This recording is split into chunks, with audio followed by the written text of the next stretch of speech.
As a millennial, I've grown up in a corporatized society, and I feel ethically torn between indulging in this consumerist lifestyle or just being more conscious of the impact that it's having on our environment.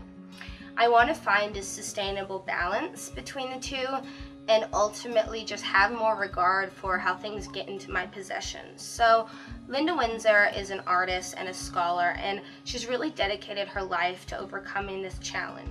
I'm going to go see her and hopefully get some guidance.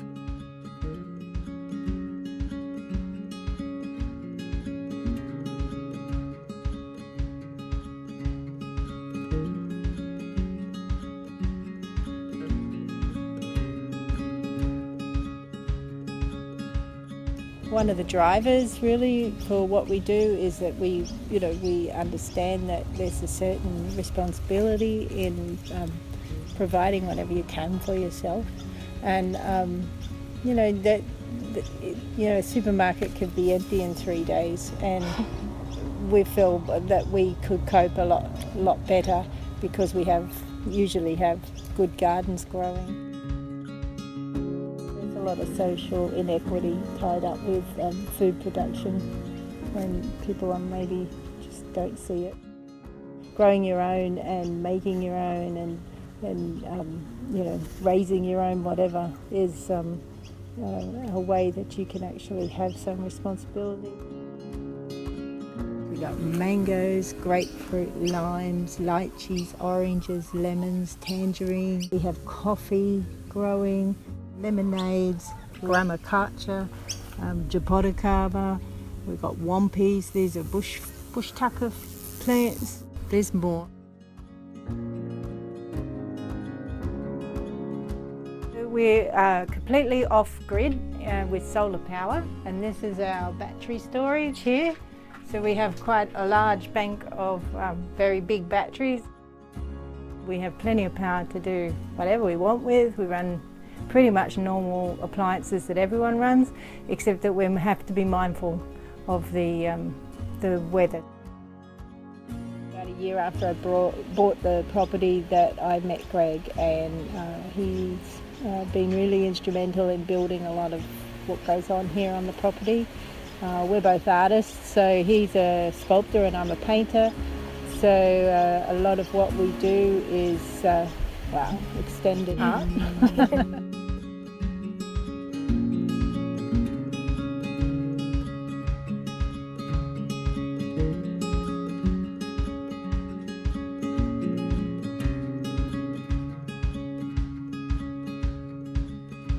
Why do you think that living this kind of life is a bit far-fetched for some people, that this is a bit out of their realm of reality?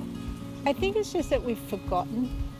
A lot of it is just the old ways of doing things, whether it's cutting firewood or growing your own vegetables or preserving the fruit that you grow. People see that as a little bit boring, I think, and in a modern age I can understand that, but I do think that the bright lights and the distractions of the digital age get a bit hollow after a while. As time goes on, people will turn back towards more traditional ways of doing things. So we made a little bathhouse outside. Come and have a look. A bit of mosaic, which we played with. It's all run on rainwater, as is the whole place. This is our glorious view. This takes in the cold water, and it's got a copper coil in the middle up here. Goes around in here, which you might be able to see if you look up in there or not. And the water heats and it travels back up to the hot water system and it reticulates so that we get boiling hot water. Just a few sticks. We have a compost loo here, which has a waterless toilet, and all of the collection falls down through the floor into this big tank here, where it winds its way down through a sort of baffle system and takes a couple of years to break down, And at the bottom, out comes compost, which we use on all our fruit trees. It doesn't stink, it's just soil. We collect all our own water here, so we collect rainwater, and it's connected basically from the guttering, as everyone knows, into our tanks there. And we have 2 large tanks. This is 20,000 litres, so we have 2 20,000 litre tanks and 1 header tank, which is at the other end of the shed. So all of our water is gravity fed, and it gets to us without any use of any fossil fuels. We're working now to establish wicking beds and different ways of growing that economises the water, so that we can grow our vegetables, because that is what we desire to do. I think it's really our job to keep that, or bring it to the younger generations and say, look, this is how else you can do things. Live honestly, lightly.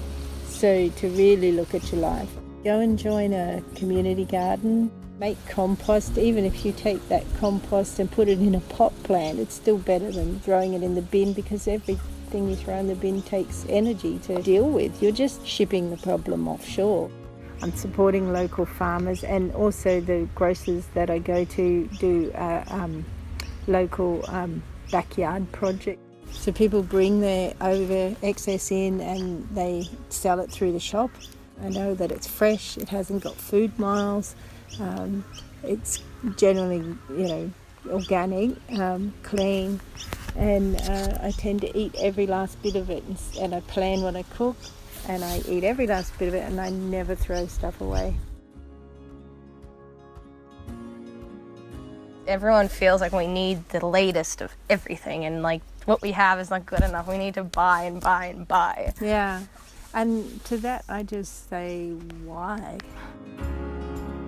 Linda has helped reiterate to me that everyone in this world holds the power to be a catalyst for change. It just takes one person to break free from overconsumption to have a trickle effect on others. One person can provide hope for the future of our environment. I'm grateful to have access to somebody like Linda. I wish that her lifestyle was normality, because the world would be a much different place. I would agree with Vandana Shiva, who is an anti-corporate globalist, says the greatest act of rebellion that a person can do is to plant seeds. Do people view this then as a bit eccentric?